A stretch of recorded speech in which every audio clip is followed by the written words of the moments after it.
수요 교리 영상 강의 11번째 시간입니다. 오늘 영상은 미리 영상을 녹화하고 수요일 날 함께 방송으로 확인하면서 나누는 시간을 갖겠습니다. 제가 한번 기도하겠습니다. 살아계신 하나님, 저희는 눈에 보이는 이 세상뿐만 아니라 눈에 보이지 않는 영원하신 하나님과 하나님께서 성경을 통하여서 말씀하여 주신 보이지 않는 세계, 하나님의 나라를 믿습니다. 그 나라를 섬기는 주의 백성으로서 눈에 보이는 이 땅에서 어떻게 살아가야 될지 삶의 기준은 오직 주의 말씀뿐임을 믿고 그 말씀을 더 상고하며 알아가기를 간절히 소망합니다.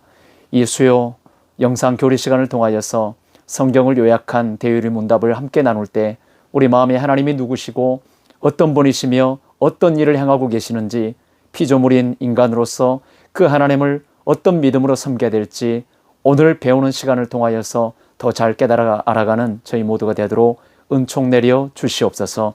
신지식이 많아질수록 주의 백성들이 강건하여지는 은혜를 누리는 저희 모두가 되게 하여 주옵소서. 예수님에게 하신 이름으로 기도합니다.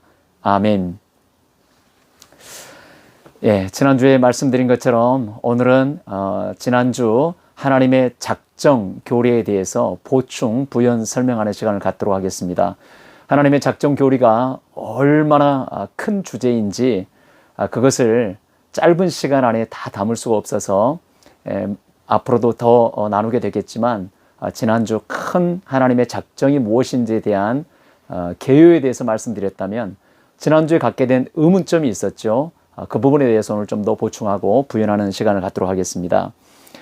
하나님의 작정, 모든 것을 하나님께서 작정하셨다라고 지난주에 선언을 했습니다. 그것이 대유리 문답 12번째 질문과 답이었죠. 하나님의 작정은 무엇인가?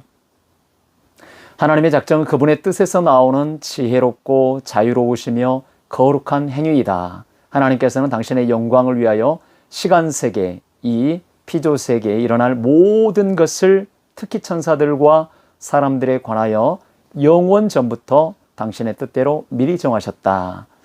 하나님께서 모든 것을 다 미리 정하셨다고 성경이 우리에게 계시해주고 있습니다. 그것을 우리는 성경 그대로 믿을 수 있어야 됩니다. 그런데 어떻게 하나님께서 모든 것을 다 정하셨겠는가? 그렇다면 악인들, 특히 구원받지 못하고 지옥 갈 영혼들도 지옥 가도록 하나님께서 다 정하셨는가? 악인들의 악한 행위도 하나님이 정하셨는가? 그렇다면 그 책임이, 죄에 대한 책임이 사람에게 있지 않고 그것을 정하신 하나님께 있지 않느냐? 그래서 하나님의 거룩하심을 훼손하게 되는 교리다. 이래서 몇 교단들에서는 이 작정 교리를 어떻게 하든지 부인해 보려고 합니다. 저희가 믿는 이 신앙 고백은 개혁주의 신앙 고백입니다. 개혁주의라는 것은 사람의 철학이나 사상, 생각 끝에 만들어낸 그런 교리가 아닙니다. 성경이 우리에게 계시해 주시는 것을 잘 정리한, 그래서 성경이 말씀한 그대로 오직 성경, 오직 말씀으로 기초해서 그것을 정리한 것을 교리로 삼습니다. 성경이 하나님께서 모든 것을 다 작정하셨다, 모든 것을 다 예정하셨다라고 말씀하시니 우리는 그것을 말씀 그대로 수납하는 사람들이 개혁주의 신앙의 후예들입니다. 저와 여러분입니다. 물론 이 작정 교리를 부인하는 사람들, 부인하려고 하는 사람들은 인간의 선택, 인간의 행위를 강조하기도 합니다. 내가 선택한 악한 행위지 어떻게 하나님이 악하게 살도록 악인들을 작정하시고 그들을 지옥 가도록 작정하셨겠는가? 이렇게 설명하면서 하나님의 작정 교리를 부인하려고 합니다. 물론 하나님의 거룩하심을 보호해 드리려고 하는 충정된 어떤 발로에서 그렇게 말하기도 하지만 성도 여러분, 우리가 이 교리를 얘기할 때는 항상 성경이 어떻게 말씀하시는가?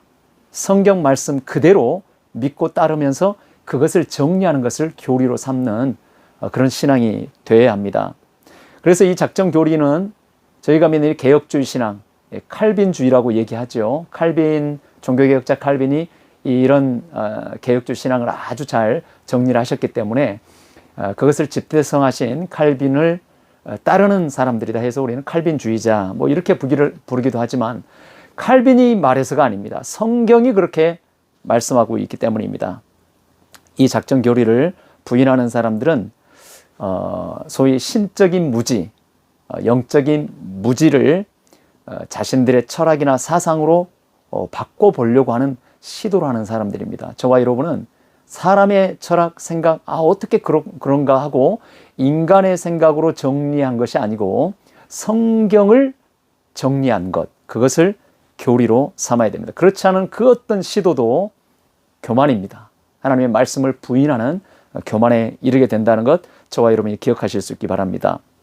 자, 하나님께서 모든 것을 작정하셨다. 악인들의 악한 행동과 그들의 심판받을 결말까지도 다 하나님이 작정하셨다.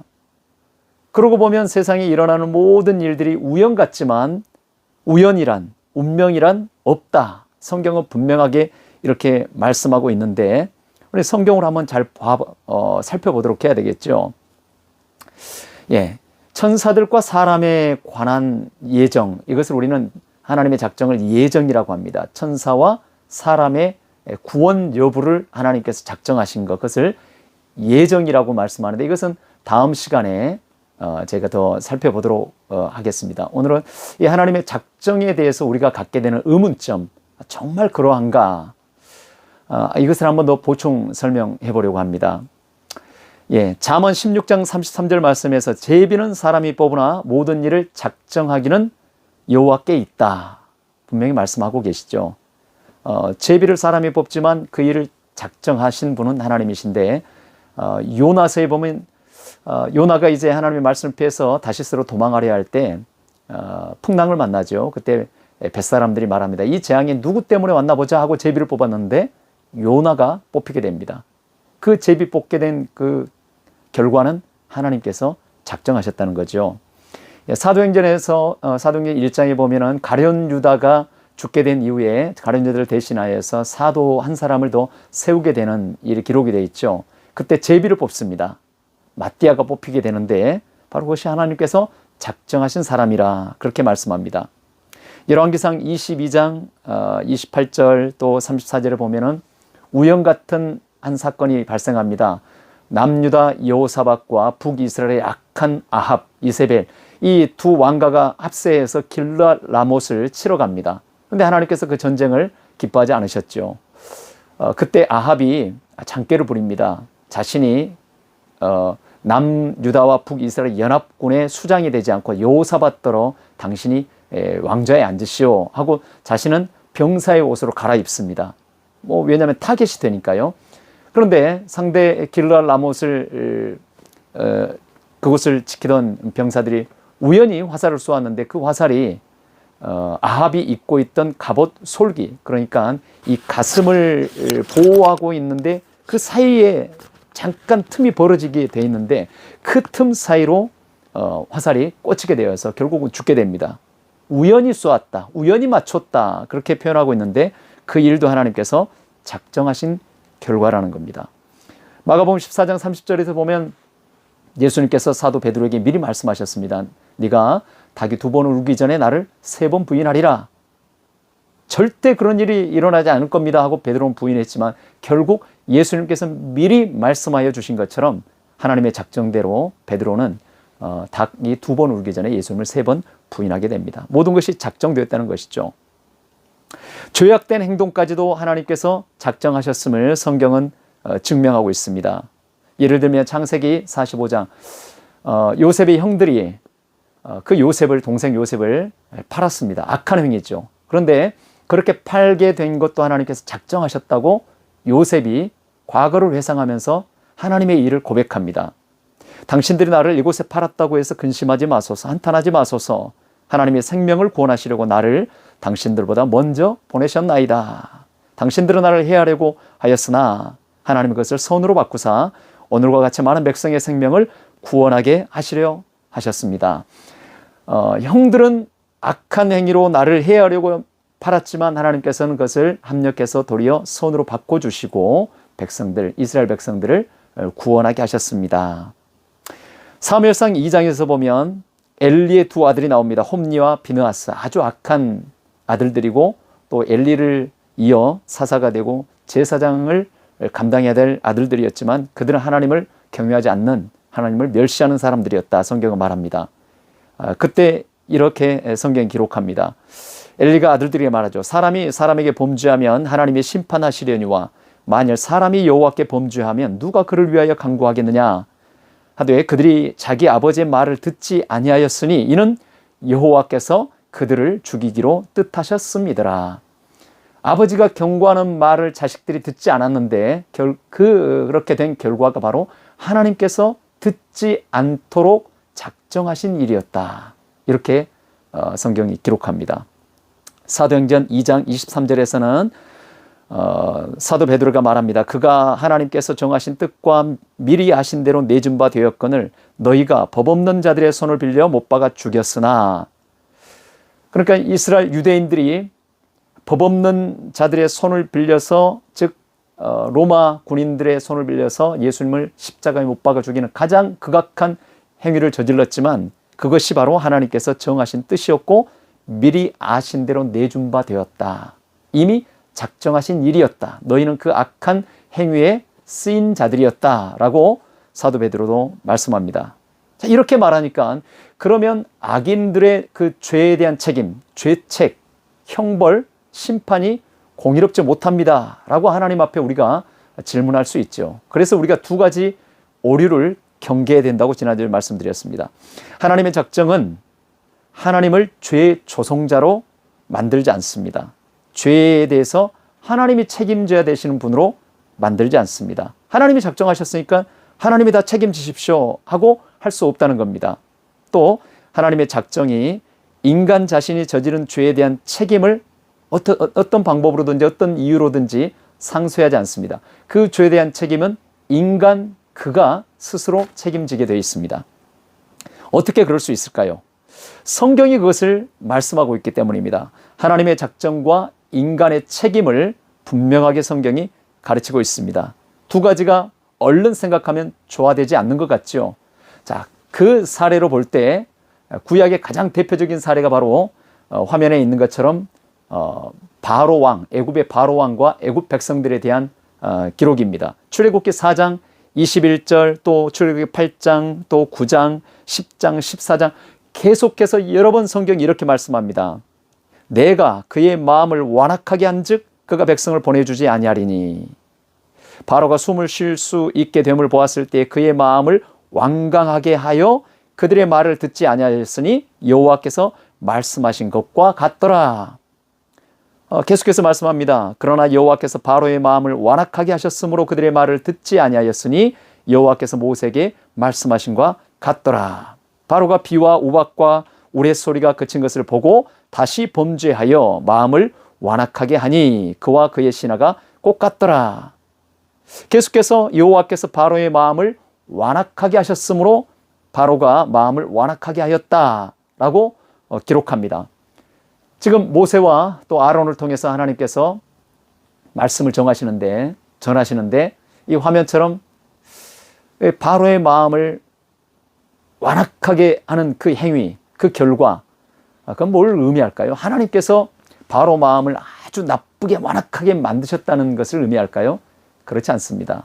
우리 성경을 이해할 때 하나님께서 바로의 마음을 완악하게 하셨다라는 의미는 바로의 마음에 부드러운 마음을 갖도록 필요한 은혜 주시기를 하나님께서 거절하셨다는 겁니다. 그 은혜를 주셔야만 인간은 누구든지 마음이 부드러워지고 하나님의 말씀을 들을 수 있는데 그 은혜 주시기를 하나님께서 허락하지 않으셨다는 겁니다. 하나님께서 우리 마음에 은혜 베풀지 않으시면 인간의 마음이 어떻게 될까요? 가만히 두어도 우리는 죄성 때문에 죄에 끌려가서 하나님의 말씀을 듣지 않는 자들입니다. 더욱이 사탄 마귀가 인간의 마음을 가만히 두지 않습니다. 저렇게 화면처럼 사탄이 바로의 마음을 주관하게 됩니다. 그래서 하나님의 말씀을 듣지 않게 만들고 또 수많은 이적과 기적을 보았음에도 불구하고 또 숨 쉴만 하면 사탄이 그의 마음에 완악한 마음을 주고 하나님의 말씀을 잊어버리게 만들고 거부하게 만들도록 그렇게 사탄이 역사합니다. 하나님께서 그 사탄의 활동을 허락하셨다는 겁니다. 그러면 그 책임이 하나님께 있을까요? 바로가 마음을 완악하게 하고 말씀을 듣지 않고 거절하고 하나님을 대적한 그 원인과 책임이 하나님께 있나요? 자주 말씀드리지만 그렇지 않습니다. 이 땅에 있는 그 누구도 원죄와 자범죄로 가득한 죄인들이기 때문에 하나님께서 은혜를 주셔야만 되는 이유가 없으십니다. 저와 여러분이 하나님께 은혜 받을 만한 자격이 아무도 없다는 겁니다. 성경은 분명히 그것을 말씀하죠. 이 땅에 있는 그 누구도 의인은 없나니 한 사람도 없다. 성경은 분명히 선포합니다. 그러니 은혜를 주실 이유가 하등의 이유가 없으십니다. 그런데 그들 중에 저와 여러분을 택하셔서 성령을 부어주시고 은혜를 주셔서 우리 마음을 부드럽게 하시고 하나님의 말씀을 듣고 순종하는 자들로, 그래서 구원에 이르도록 저와 여러분을 택하여 주신 것, 그것이 은혜입니다. 그런데 하나님께서 그렇게 베풀어 주실 택하신 자들에게 주시는 그 은혜를 바르게 허락하지 않으신 것, 그 책임이 죄라고도 할 수 없고 하나님께서 은혜 주시지 않는 것에 대한 책임, 그 하나님을 우리가 힐문하고 힐난할 이유가 없습니다. 자, 그것을 아주 잘 보여주는 사건이 있습니다. 사무엘 하 24장 1절에 보면 다윗이 갑자기 이스라엘 국민들, 백성들의 숫자를 계수하는 일이 나옵니다. 하나님께서는 신명기 말씀에서도 이스라엘 백성의 총수를 네가 계수하지 말아라. 마음이 교만해진다. 하나님이 주신 은혜를 믿어라. 이 모든 것이 다 하나님의 은혜라 하고 명하시기를 계수하지 말라고 명하셨는데, 갑자기 다윗이, 그 믿음의 사람 다윗이 신하들을 불러서 모든 이스라엘 총수를 계수하게 만듭니다. 그 일이 어떻게 이루어졌는가? 사무엘하 24장 1절에서 이렇게 성경은 기록합니다. 여호와께서 다시 이스라엘을 향하여 진노하사 그들을 치시려고 다윗을 격동시키사 가서 이스라엘과 유다의 인구를 조사하라 하신지라. 다윗이 이스라엘을 계수하게 된 원인이 사무엘하 24장 1절에서 여호와께서 다윗을 격동시키셨다. 히브리어로 수트, 격동시키다. 수트라는 단어를 사용합니다. 기억해 두십시오. 수트, 격동시키셨다. 그런데 그 격동시키신 주체가 하나님이셨다고 성경은 기록합니다. 왜요? 이스라엘을 향하여 진노하셨기 때문이다. 그래서 다윗을 격동시키셨다. 하나님께서. 그러니 다윗이 계수하게 된 원인, 그 제공자가 하나님이라고 우리는 볼 수 있습니다. 이스라엘 백성들이 하나님께서 기름 부으신 다윗을 거부하고 또 순종하지 않았습니다. 반역을 일으켰죠. 암논 추행 사건, 또 압살롬의 반란, 세바의 반란 사건 등 하나님께서 기뻐하시지 않는 반역 사건에 이스라엘 백성들이 동참했습니다. 그것을 하나님께서 징계하시려고 다윗은, 왕인 다윗을 들어서 계수하는 죄를 범하도록 하나님께서 그를 격동시키셨다. 그러니 죄의 조성자인 것처럼 보입니다. 그런데 이것을 우리에게 이해시켜주는 동일한 병행 구절이 있습니다. 역대상 21장 1절 말씀에 이렇게 기록이 되어 있습니다. 동일한 사건을 이렇게 기록합니다. 사탄이 일어나 이스라엘을 대적하고 다윗을 충동하여 이스라엘을 계수하게 하니라. 사무엘하 24장 1절에서는 여호와께서 다윗을 격동하셨다라고 기록하는데, 동일한 이 사건을 두고 역대상 21장 1절에서는 사탄이 이스라엘을 대적하고 다윗을 충동하였다. 격동하다, 충동하다, 동일한 히브리어 수트를 사용합니다. 하나님이 다윗을 격동하셨다. 사탄이 다윗을 충동하였다. 어떤 말씀일까요? 왕인 다윗을 들어서 하나님께서 그로 하여금 범죄하도록 내버려 두십니다. 하나님께서 다윗의 마음에 은혜 주시기를 취소하십니다. 잠깐 은혜의 손을 거두시니까 금방 사탄이 이렇게 다윗에게 역사합니다. 사탄의 활동을 하나님께서 허락하셨다는 거죠. 다윗의 마음에 갑자기 교만한 마음이 듭니다. 누가 그 마음을 줬을까요? 하나님이 주신 것이 아니라 사탄이 줬다는 겁니다. 하나님께서는 사탄의 활동까지도 허용하셔서 저렇게 다윗으로 하여금 범죄하게 하시는데, 그 범죄의 이유를 들어서 이스라엘을 징계하십니다. 그러니 범죄를 하도록 죄의 원인을 제공한 존재는 사탄입니다. 하나님께서는 그런 환경을 허락하셨습니다. 죄의 조성자가 아니십니다. 죄에 대한 책임은 또 어디까지나 사탄과 그 사탄의 미혹에 빠진 다윗 그리고 이스라엘 백성들에게 있습니다. 하나님께서 저 다윗에게 은혜를 주십니다. 어떻게 해요? 성령을 통해서 그 마음에 회개의 마음을 주십니다. 그래서 다윗이 회개하지요. 성령의 은혜를 허락하십니다. 그때 다윗은 자신의 범죄를 돌아보면서 제가 죽어야 되는데, 제가 징계를 받아야 되는데 이 백성들을 어찌하여서 하나님께서 심판하십니까? 하고 하나님 앞에 크게 회개하며 기도할 때 하나님께서 백성들을 치유하시는 길을 열어주십니다. 그것이 바로 아라우나의 저렇게 곡식을 떠는 마당, 그곳에 성전을 세우게 하시지요.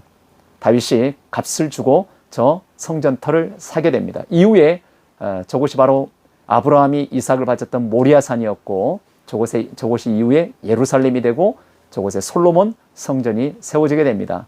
모든 죄인들이 하나님께 죄사함을 받는 길, 성전을 저렇게 회개하는 다윗을 통해서 허락하십니다. 하나님께서 이처럼 은혜를 주시지 않으면 우리는 금방 죄에게 마음을 뺏기고 사탄에게 마음을 뺏깁니다. 은혜를 주셔야만 저와 여러분은 말씀을 믿고 순종할 수 있습니다. 하나님께서 모든 것을 작정하셨을 때 이처럼 죄에 대한 책임은 인간에게 있습니다. 사탄에게 있습니다. 그러나 하나님은 죄의 조성자가 아니십니다. 어려운 이야기지만 여러분 간단하게 조나단 에드워드가 말한 신앙 감정론이라는 책의 내용으로 여러분께 간단히 설명드려 볼까요? 사람이 결정하고 행동할 때는 반드시 그의 자유의지를 가지고 행동하죠. 그 의지를 따라서 결정한 그 책임에 대한 그 책임이 그 의지를 가지고 행동한 그 자신에게 있습니다. 그것이 자유의지입니다. 인간은 자유의지를 가지고 다윗도 자유의지를 가지고 계수하려고 선택하고 행동했습니다. 결정했습니다. 그 책임이 다윗에게 있습니다. 그런데 사탄이 그 다윗의 마음을 격동하고 충동할 때 말씀을 잊어버리고 사탄에게 마음을 뺏겼죠. 성령도 마찬가지입니다. 우리의 마음을 감동하십니다. 그래서 사람은 지정의로 되어 있다고 하는데 주신 말씀을 기억하고 그 말씀을 따라서 순종해야 되겠다 하고 성령께서 우리의 감정 가운데 우리의 지식을 생각나게 해주시고 우리의 마음을 감화하여 주실 때 우리 안에 있는 지정의, 즉 지식과 감정이 성령의 감동으로 우리가 감화받을 때 우리가 자유의지를 가지고 말씀에 순종하기로 의지적인 결단을 하게 되고 행동하게 됩니다. 하나님께서 강제하지 않으십니다. 감동하십니다. 사탄도 인간의 마음에 들어와서 사탄의 말을 주고 미혹합니다. 의지적으로 결정합니다. 그 의지에 대한 책임은 그 의지로 결정한 그 자신 인간에게 있습니다. 하나님은 죄에 대한 책임이 없으십니다. 어려운 이야기입니다. 계속해서 이 이야기를 조금씩 더 반복해서 나누도록 하겠습니다. 기억하십시오. 하나님께서는 모든 만물과 또 천사와 인간의 모든 것까지 다 작정하셨습니다. 그러나 죄에 대한 책임은 인간 자신에게 있습니다. 하나님은 죄의 조성자가 아니십니다. 우리는 은혜로 우리에게 역사해 주시기를 그래서 간절히 기도해야만 합니다. 기도하겠습니다. 하나님은 의로우십니다. 거룩하십니다. 저희에게는 죄가 있고 죄성이 있어서 하나님의 은혜를 입지 않으면 의로운 다윗도 범죄하였던 것처럼 우리도 금방 넘어지는 자들임을 고백합니다. 우리의 심령에 성령의 은혜를 더하여 주셔서 언제나 주신 말씀을 기억하고 말씀을 따라 주님을 섬기고 두렵고 떨리는 마음으로 말씀을 따라 이 땅 가운데서 의를 행하며 거룩한 하나님의 백성으로 주 섬기며 살아가는 의의 백성들 되게 하여 주시옵소서. 예수 그리스도 이름으로 기도하옵나이다. 아멘. 수고 많으셨습니다.